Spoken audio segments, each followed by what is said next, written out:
A Wagner Encore, Daniel Barenboim, Holocaust Symbols and Israeli Identity. The research I'm going to be sharing today centers on a fairly simple story. On a Saturday evening in July 2001, after an orchestral concert, the conductor returned to the stage for his encore, and he led the orchestra in the prelude to Richard Wagner's Tristan und Isolde, one of the most well-known pieces in the classical canon. This story sounds fairly innocuous, but it sparked a firestorm of controversy. Why? This was Israel. The conductor was Daniel Barenboim, and the orchestra was the Staatskapelle Berlin. Far more than an encore, this was a political statement with incendiary implications surrounding the role of the Holocaust in shaping Israel's identity and attitude toward violence. Why was this so controversial? The answer starts with Wagner, who's one of classical music's most polarizing figures. He's necessary to understand the history of Western music, but his anti-Semitism and appropriation by the Nazis make his work controversial, especially in Israel, where a boycott of his music has persisted for half a century. And in this paper, I argue that because of Barenboim's long-standing relationship with Israel, his connections to Germany, and his opposition to the Israeli occupation of Palestine, his 2001 Wagner performance represented the greatest threat to Israeli group identity surrounding the Holocaust of any of the Wagner controversies, and it provoked the most extreme reaction from the state. In response, Israel limited civil liberties and used symbols of the Holocaust to make contemporary political statements, pointing to the role of the collective memory of the violence experienced in the Holocaust in fostering Israeli national identity and justifying the state's perpetration of violence against Arabs, Germans, and its own people. So to understand this, we first need to discuss Wagner in his context. So you can see Wagner there on the right.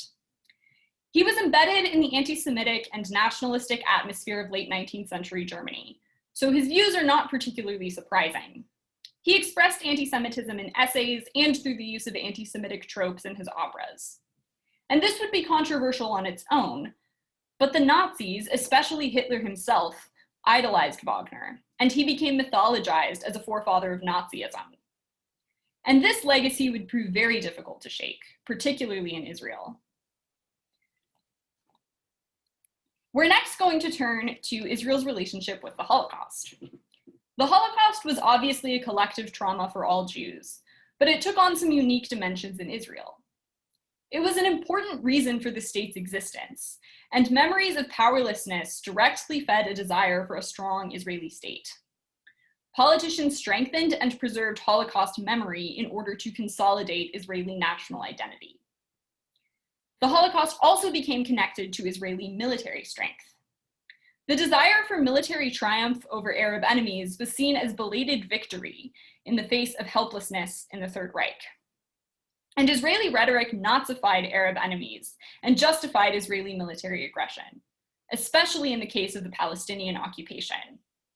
In every military attack or threat to Jewish people anywhere, there was the threat of another Holocaust. So it became an effective political tool, both to build national identity and to justify Israel's will to power. So how does Wagner fit into this framework? Well, in the 1930s, Jews living in Palestine founded an orchestra which performed the great works of the European canon, including Wagner. But in the aftermath of the Kristallnacht pogroms in 1938, the orchestra decided to cut a Wagner piece from an upcoming concert. No one knew it at the time, but this single cancellation was the beginning of a decades-long boycott of Wagner's music in Israel. The Wagner ban has been a fixture in Israel since before the state's inception, and it has been used to fuel a variety of political positions throughout the state's history, attaching Wagner as a symbol to a number of sensitive political issues, including respect for Holocaust survivors, relations with Germany, religious nationalism, and civil liberties. And I'll discuss all of those briefly here. So respect for Holocaust survivors is one of the most frequent arguments in support of the boycott. Upholding Wagner as a Nazi symbol was one way to secure the Holocaust's place in Israeli memory during the nation's first decades. And over time, Israelis who were neither interested in classical music nor alive during the Nazi regime came to see Wagner as a primary symbol of the Holocaust, and opposing his music became an expression of patriotic solidarity, framed as respect for Holocaust survivors. Survivors themselves held varying attitudes about Wagner, but the framing indicates his important role as a symbol of the Holocaust and its place in Israeli national memory. Relations with Germany were also a significant aspect of the controversy. After World War II, anti-German sentiment ran high in Israel. For example, in 1952, the Israeli Philharmonic Orchestra scheduled a concert with Wagner on the program. And this occurred at the same time that Israel was participating in controversial talks to receive reparations from West Germany. There was major public outcry about the concert and its clear connection to German culture. And it was ultimately canceled, but ironically, Israel took the money. This was noted as hypocritical, but public pressure against Wagner continued. An initially broad rejection of German cultural imports became localized to just a few elements, including Wagner, who is now a symbol not only of Nazism, but of German culture as a whole. Wagner was also a target for religious nationalists on the political right. For example, in 1981, the Israel Philharmonic director Zubin Mehta, who's originally from India, attempted to play Wagner. He was met with public outrage from right-leaning Orthodox newspapers, which quickly took on a xenophobic tone, including statements that he as a foreigner had no right to interfere, and even demands that he leave the country. This was a high-tension issue in part because the Wagner ban was one concrete way to debate the role of Western culture in Israel. And Orthodox nationalists used it to criticize secular Jews. Wagner, already associated with the Holocaust and German nationalism, now became associated with the corrupting influence of Western culture more broadly. Finally, the Wagner ban raises questions about civil liberties. So the Knesset, or the Israeli legislature, has always requested that musicians not play Wagner, but they made sure to avoid overt censorship. Planned performances were usually canceled due to public outcry, and direct intervention was thus unnecessary. But the government's role has remained ambiguous. Civil liberties are not well defined in Israel, and the government's right to make these decisions, at the expense of citizens' right to choose the music they play and hear, was not questioned. So some Israelis advocated playing Wagner as resistance to censorship. And that adds another layer to this conflict, one that would be particularly significant for Barenboim's 2001 performance. So now we've arrived at Barenboim, and you can see him here on the screen. He is a Jewish pianist and conductor, originally from Buenos Aires, Argentina, who immigrated to Israel with his parents as a child. He was a piano prodigy who began touring Israel and Europe at a young age. He became a conductor and eventually the director of the Staatskapelle Berlin, the city orchestra in Berlin, where he still serves today. Barenboim continued contributing to Israeli cultural life, making him a respected national figure, and he's also a prolific writer with very controversial opinions, especially about Wagner, Germany, and Palestine. And these opinions contributed to the explosive fallout from his performance. So first, Wagner. Barenboim recognized Wagner's anti-Semitism as appalling, but he also characterized Nazi adoption of Wagner as misuse. He didn't feel that these things should make Wagner off limits. Barenboim has argued that humans project their own morality onto music, and no one should be forced to listen to Wagner, but people who don't carry the horrible associations with anti-Semitism shouldn't be deprived of hearing his music. According to Barenboim, accepting Wagner as a symbol of anti-Semitism actually allowed Nazi moral associations to triumph, which was an understandably controversial attitude in Israel. Barenboim also critiqued Israeli relations with Germany, which remained a tense topic. He felt that if the Israeli government was willing to accept reparations and products like Volkswagens from Germany, there was no reason to ban Wagner. This was coupled with the fact that Barenboim lived in Germany and conducted the orchestra in the capital of the former Third Reich for most of his life, a location that many Jews still regarded with suspicion and fear. Perhaps most controversial of all was his outspoken opposition to the Israeli occupation of Palestine. Barenboim does not repudiate Zionism, and he believes Jews have a right to their own state in the Middle East, but he is adamant that the arrangement must be acceptable to Palestinians. He's also an activist on the issue. He's created an orchestra of young Israeli and Arab musicians who gather to perform classical music and bridge ethnic and political divides.